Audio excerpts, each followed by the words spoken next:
Akan baca, kali ini hasil hitung cepat LSI untuk Pilkada Jakarta. Boleh dijelaskan Mas Jayadi termasuk juga konstelasinya untuk konstelasi politik di Jakarta ini sangat menarik karena begitu tipis angkanya. Silakan Mas. Pertama LSI melakukan quick count dengan mengambil 1.000 sampel ya. Dan kalau kita lihat di sini data masuk sudah 100%, artinya semuanya sudah ada. Dari 1.000 sampel TPS ya yang kita ambil itu berdasarkan jumlah suara sah yang ada, maka margin of error dari quick count ini adalah 0,54%. Oke, sangat tipis ya, 0,54. Sangat tipis ya, tidak sampai 1. Jadi itu penting nanti untuk menentukan apakah mungkin 1 putaran atau 2 putaran. Nah kalau kita lihat di sini hasilnya adalah pertama RK Suswono memperoleh angka 39,29%. Dharma Pongrekun itu memperoleh 10,61, ini agak luar biasa, di luar perkiraan. Ya, karena sampai 10% ya? Ya, di seluruh survei itu paling 56, ternyata di atas 10%. Kemudian Pramono dan Rano itu memperoleh angka 50,1% ya. Nah, paling tidak ada 2 hal yang bisa kita lihat di sini. Satu, jelas bahwa Pramono Rano unggul atas RK Suswono. Karena jaraknya kan signifikan ya. Sekitar 11%-an jaraknya. Jadi jelas itu unggul. Tetapi di Jakarta itu ada ketentuan kedua ya. Yang dia nyatakan menang adalah yang memperoleh angka 50% atau lebih. 50% lebih dari jumlah suara sah. Artinya 50 plus 1 minimal. Plus 1 bukan 51% Betul, ya. tapi 50 plus 1. Minimal 50 plus 1. Sesuai dengan Undang-Undang DKI Jakarta. Nah, bagaimana cara kita menentukan apakah mungkin 1 putaran atau 2 putaran? Maka kita lihat margin of error. Oke, tapi kalau dengan margin of error ini kan artinya masih ada kemungkinan antara 1 atau 2 putaran. Betul, itu, artinya kita bagaimana cara menghitungnya? Kita fokus di angka 50,1 ini. 50,1 ini kan angka absolut yang diperoleh sekarang, tetapi realnya kita nggak tahu berapa. Realnya itu berada dalam rentang 50,1 dikurangi 0,54 sampai dengan 50,1 ditambahi 0,54. Jadi rentang suara Pramono Rano itu sebetulnya adalah antara 49,58 sampai 50,64. Nah, di mana sebetulnya suaranya itu? Kalau ternyata di real count nanti ada di atas 50, kan ada antara 50 sampai 50,64. Kalau rentang suaranya di situ berarti 1 putaran. Kalau hasil quick count, hasil real count KPU. Tapi kalau ternyata hasil perhitungan KPU itu nanti 49,8 sampai dengan 49,9999, maka itu berarti 2 putaran. 2 putaran nanti. Ya, jadi dengan begitu saya harus mengatakan bahwa kalau ditanya, lalu yang mana yang lebih mungkin? 1 putaran atau 2 putaran? Ya, dua-duanya mungkin. Masih sangat mungkin, karena masih dalam rentang margin of error ini. Dan disclaimer-nya adalah ini hasil hitung cepat. Kita masih harus menunggu real count atau hasil hitung resmi Perbedaan dari KPU. Utama antara hasil hitung cepat dengan real count itu adalah di margin of error itu. Di sini ya, di rentang ini. Oke, kita sekarang berikutnya akan lihat soal sebaran suara, Mas Jayadi. Nah, DKI Jakarta 1, Jakarta 2, Jakarta 3, bagaimana kita menganalisisnya Mas Jayadi? Ya, memang ada asumsi bahwa masing-masing calon ini punya kekuatan dan kelemahan masing-masing atau punya keunggulan di setiap daerah ya. Jakarta 1 itu adalah Jakarta Timur. Jakarta Timur itu memang PKS yang menjadi basis dari RK Suswono antara lain itu memang cukup kuat. Tetapi PDI juga kuat yang menjadi basis dari Pram Rano. Nah, kalau kita lihat di sini di Jakarta Timur Pram Rano unggul meskipun tidak sampai 50%. Jadi kalau kita lihat dari angka ini tampaknya masih sesuai dengan perkiraan selama ini ya. Kemudian di Jakarta 2, ini pusat dan selatan. Jakarta 2 itu pusat dan selatan. Biasanya di pusat, kalau berdasarkan survei-survei sebelumnya, Pram Rano cenderung lebih unggul. Tetapi di selatan RK Suswono yang cenderung lebih unggul. Nah, kalau digabungkan itu Pram Rano masih unggul 51,92%. Ya. Kemudian Jakarta 3 itu Jakarta Utara, Jakarta Barat, dan Kepulauan Seribu. Iya betul. Jadi di Jakarta Utara dan Jakarta Barat, kalau berdasarkan survei-survei sebelumnya itu cenderung Pram Rano yang unggul. Nah, tidak jauh berbeda ya dengan kalau kita lihat dari sini juga tidak jauh berbeda. Jadi sebetulnya angka-angka yang kita peroleh ini kalau kita breakdown ke wilayah-wilayah masing-masing itu cenderung sudah diprediksi oleh berbagai survei pra pemilu. Tapi dari angkanya ini kan kita bisa lihat apakah dengan faktor endorsement tokoh-tokoh yang turun gunung di last minute kampanye seperti misalnya ada Anies Baswedan dengan Pram Rano, lalu juga ada Jokowi, Prabowo dengan RK Suswono, itu bisa menentukankah jadi salah satu faktor penentu angkanya sangat tipis hingga saat ini? Karena pertarungan di Jakarta itu sangat kompetitif, terutama kalau kita bicara soal 2 putaran atau 1 putaran, maka endorsement tokoh-tokoh itu bisa berpengaruh, baik secara negatif maupun secara positif. Jangan lupa ya, pengaruh tokoh itu kalau di Jakarta itu bisa positif, bisa negatif. Karena masing-masing tokoh yang mengendorse itu ada pendukungnya, banyak juga penentangnya. Jadi ya hatersnya juga. Iya, banyak. Misalnya Misalnya Anies itu kan banyak sekali pendukungnya, anak abah, tapi banyak juga haternya. Sebagian hater Anies udah gabung, yaitu Ahokers.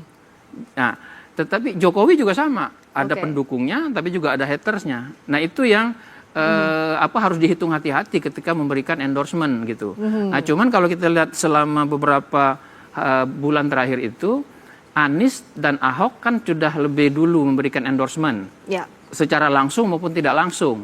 Memang yang aktif dan verbal itu kan baru belakangan.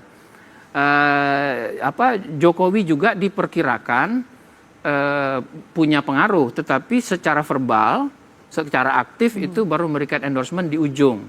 Ya, nah, apakah kalau mereka memberikan endorsement lebih jauh, lebih lama waktunya, itu akan berpengaruh lebih positif atau tidak? Belum tentu juga, karena tadi makin lama dia memberikan endorsement aktif, makin menguatkan orang yang mendukung, pendukungnya, tapi juga makin membuat yang tidak suka lari. Jadi karena itu ada banyak faktor lain selain endorsement yang harus dihitung. Faktor utamanya adalah satu, basis. Yang kedua adalah tokoh-tokoh yang bertarung itu sendiri. Basis tokoh-tokoh yang bertarung atau figur itu juga menentukan. Tapi kita masih harus menunggu, sekali lagi disclaimer-nya, kita masih harus menunggu hasil hitung resmi dari KPU. Tapi tentu saja kita bisa membaca kemana dan juga apa saja kemungkinan tahapan Pilkada Jakarta setelah ini, membacanya berdasarkan Undang-Undang Pilkada DKI Jakarta tadi ya, pasal 11 ayat 1 dan 2. Akan diulas lebih dalam lagi bersama Mas Budiman, silakan. Oke, thank you Friska. Kang Aceh, tadi kalau lihat Jakarta itu close to call ya, tidak berani orang yang menentukan 1 putaran atau 2 putaran. Bacaan Anda, ini faktor yang paling berpengaruh, termasuk endorsement dari Pak Prabowo lewat surat, kemudian Pak Jokowi lewat saya di RK, atau faktor apa yang membuat situasi Jakarta menjadi seperti ini? Ya, saya kira yang harus kita hargai adalah kerja keras dari seluruh kader-kader partai, ya, para relawan yang memang telah berjuang untuk kemenangan Pak RK dan Pak Suswono. Ya. Kami berkeyakinan bahwa jika pilkada ini 2 putaran, maka Pak RK insya Allah akan mengungguli. Meskipun gapnya sekarang 10%. Kan kita juga bisa melihat, ya, salah satu yang menurut saya juga penting untuk dibaca adalah, saya tidak tahu, tadi mungkin aspek partisipasi dari 65 ya? 69. Ini kan sesuatu yang juga harus dibaca. Biasanya DKI Jakarta dalam konteks tertentu biasanya bisa cukup besar ya, sekitar antara 70 sampai 80% ya. Nah, ini juga potensi bagi masyarakat yang memang menginginkan supaya belum tentu mereka menggunakan hak pilihnya. Ini potensi yang bisa kita maksimalkan. Yang kedua adalah kita juga bisa melihat background dari para pemilih pasangan nomor 2, ya, dan kami meyakini kalau itu bisa dimaksimalkan potensi yang kami miliki, maka kita ngeruk kemenangan gitu ya. Nah, soal endorsement, ya saya kira Pak Jokowi jelas ya, beliau punya pengaruh yang cukup kuat, dan itu bagaimanapun harus kita lihat bahwa Pak RK juga dalam posisi di mana beliau seorang gubernur Jawa Barat gitu ya, pindah ke DKI, tentu memerlukan proses konsolidasi yang cukup kuat, dan dengan suara yang seperti ini, menurut saya memang perlu kerja keras buat kita untuk bisa memastikan bahwa beliau nanti kalau 2 putaran kita bisa memenangkan pertarungan tersebut. Nah, poin pentingnya bagi kami adalah bahwa di DKI Jakarta ini pertarungan masih belum selesai. Masih belum selesai. Masih belum selesai. Oke. Baik, kalau Bung Ara, ini Pak Jokowi sudah mengendorse Pak Ridwan Kamil, kemudian menjelang masa tenang, kemudian Pak Prabowo juga bikin letter untuk mengendorse Ridho. Ini dua faktor presiden dan mantan presiden yang kemudian membuat situasi menjadi seperti ini, atau ada faktor lain sebetulnya? Saya rasa Jakarta itu kan kelas menengahnya lumayan. Kelas menengahnya lumayan. Ya, objektivitas, rasionalitasnya, ya. Kalau nggak salah zaman Orde Baru sekalipun dulu, kalau saya nggak salah ingat ya, P3 pernah menang ya? P3 pernah menang zaman Orde Baru. Jadi betul ya Mas Jayadi ya. Jadi itu sesuatu yang harus dihargai Pak. Jadi independensi orang, apalagi di zaman sekarang sosmed ya. Jadi ya semua orang memantau gitu. Dan ini menurut saya adalah hasil yang terbaik ya, yang saya tadi masih cek dari semua jaringan, dan ya aman-aman aja di Jakarta. Dan ya memang kita harus belajar ya, jadi sportivitas menerima. Kalaupun nanti kita belum berhasil, tim di Jakarta ya harus sportif, harus bisa menerima gitu kekalahan ya dengan lapang dada gitu. Pak Prabowo kalah pilpres berapa kali bisa nerima kok lapang dada ya. Tapi waktunya memang dia dikasih kesempatan sama rakyat dan Tuhan menang, ya dia bisa juga. Kerjakan. Jadi menurut saya semangat itu harus ditumbuhkan, negarawan itu harus betul-betul dijalankan. Dan Jakarta kan potret ya, dan kita tunggu aja deh, hasilnya kan masih berproses. Dan saya rasa semua juga bisa kumpulin C1 ya, semua punya saksi. Jadi kita lihat aja ya, kita lihat datanya, sampai 16 Desember. bagaimana proses-proses itu bisa dilihat. Dan itu memang benar tadi, partai pendukungnya Ridwan Kamil sekitar 80% ya, 70-an ya, 78. Tapi kan hasilnya 40%. Saya sepakat itu, karena ini bukan milih partai, milih orang. Kayak seperti di Jawa Barat tuh, itu PDI Perjuangan itu pileknya 2024 itu lebih tinggi daripada suaranya JJ. JJ kan kalau nggak salah paling nggak sampai 10% ya. Jadi memang begitu gitu. Kita juga bisa mengalami di Jakarta seperti itu, tapi di tempat lain juga bisa begitu gitu. Karena beda sekali milih partai dan milih figur gitu. Jadi menurut saya Mas, kita tunggu aja Jakarta. Tunggu sampai 16 Desember kita ya. jaga biar sama-sama baik aja. Mas Edi, ini Kim Plus kan udah luar biasa, dukungannya mayoritas, ditambah endorsement dari Pak Jokowi, endorsement dari Pak Prabowo. Tapi Pak RK minimal sampai sekarang based on quick count 40%. Gimana? Ya, memang kalau kita lihat kan endorsementnya datangnya agak di ujung. Terlambat? Saya tidak mengatakan terlambat, tidak ada kata terlambat. Karena popularitas Pak Jokowi, approval ratingnya tinggi tetap. Pak Prabowo juga sebagai presiden yang baru saja menjabat itu juga sangat tinggi. Ya, saya kira itu akan menampakkan efeknya kalau memang itu akan berlanjut ke tahapan yang kedua, ke putaran kedua. Yang menjadi tantangan terbesar saya lihat ini adalah bagaimana mencegah jangan sampai ada voters fatigue. Jadi pemilihnya itu lelah untuk kembali. Voter fatigue. Jika terjadi putaran kedua, challenge terbesar adalah bagaimana menggerakkan agar masyarakat tetap memiliki partisipasi yang tinggi untuk tetap memilih. Dan itu saya rasa selain memperebutkan katakan saja ceruk dari pasangan calon nomor 2, ya itu juga kita harus tetap berupaya untuk bagaimana tetap menggerakkan agar masyarakat memilih. Apalagi di Jakarta masyarakatnya sangat rasional dan sangat sibuk dengan kesehariannya, ya mungkin memilih kembali di dalam pilkada itu bukan menjadi prioritas utama. Baik. Itu harus disadar. Jakarta sangat rasional. Saya ke Bestian. Betulkah bahwa warga Jakarta itu rasional? Kalau based on dari penelitian quick count-nya Litbang Kompas, partisipasi politiknya cukup rendah ya. Ya, kalau bicara tentang rasionalitas pemilih, itu kan bisa dilihat dari berbagai macam penilaian. Tapi kalau saya langsung saja melihat bagaimana pilihan-pilihan orang itu bersandar atau tidak terhadap variabel-variabel tertentu. Misalnya satu partai politik, tadi sudah kita diskusikan banyak di sini Mas Budiman. Tapi percaya atau tidak, ketika kita melihat hasil exit poll di Jakarta, memang benar bahwa dalam pilkada kali ini di Jakarta, Kim sudah cenderung memilih kepada Pak RK.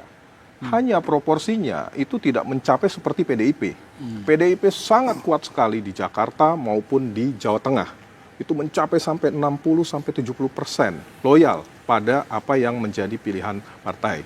Kemudian yang kedua, di sini bicara tentang political endorsement tadi disebut-sebut juga. Harus diakui di sini hasil exit poll menunjukkan bahwa yang rekomendasi Pak Jokowi maupun Pak Prabowo di Jakarta itu hanya 52%. 52%. 52%. Nah, sementara kalau memiliki kedekatan dan percaya pada Ibu Mega, 80% memilih Pak Pramono. Kemudian Pak Anies itu 60% yang percaya pada Pak Anies itu memilih, 60% memilih kepada Pak Pramono. Pak Ahok 66,7%. Nah, dari sini kan terlihat bahwa benar rasionalitas itu ada, tetapi di sisi lain kedekatan-kedekatan juga referensi politik itu juga mempengaruhi terhadap pilihan orang di Jakarta ini. Nah, kita ketahui di dalam pemilih, ya kita tahu bahwa ada unsur etos, ada unsur logos, ada juga unsur patos di situ semuanya, kedekatan emosional, kalkulasi politik, rasionalitas, kemudian juga kredibilitas, ini semuanya bercampur menjadi satu. Tetapi fakta menunjukkan juga bahwa faktor-faktor yang bersifat emosionalitas itu masih kuat di Jakarta. Dari quick count Anda, bisa memperkirakan ini 1 putaran atau 2 putaran? Kalau hasil saat ini menunjukkan secara tegas bahwa kami 49,49% Pak Pramono dan Rano Karno menang, unggul dibandingkan dengan Pak RK dan Suswono yang 40,02%. Ini sudah mencapai 100%. Tapi apakah ini akan berlanjut kepada putaran kedua ataukah putaran satu? Saya pikir sama seperti apa yang LSI katakan tadi. Ya, kami tidak terlalu melihat ini menjadi sebuah keputusan final walaupun menantang. Walaupun menantang. Karena di dalam margin of error yang telah disebutkan tadi, LSI sangat kecil, 0,5. Sementara kami 1%, menunjukkan posisi masih ada dalam batas rentang. Semua masih dalam batas margin of error. Tapi sebenarnya bagaimana analisa di daerah lain dengan Teh Priska setelah jeda berikut ini?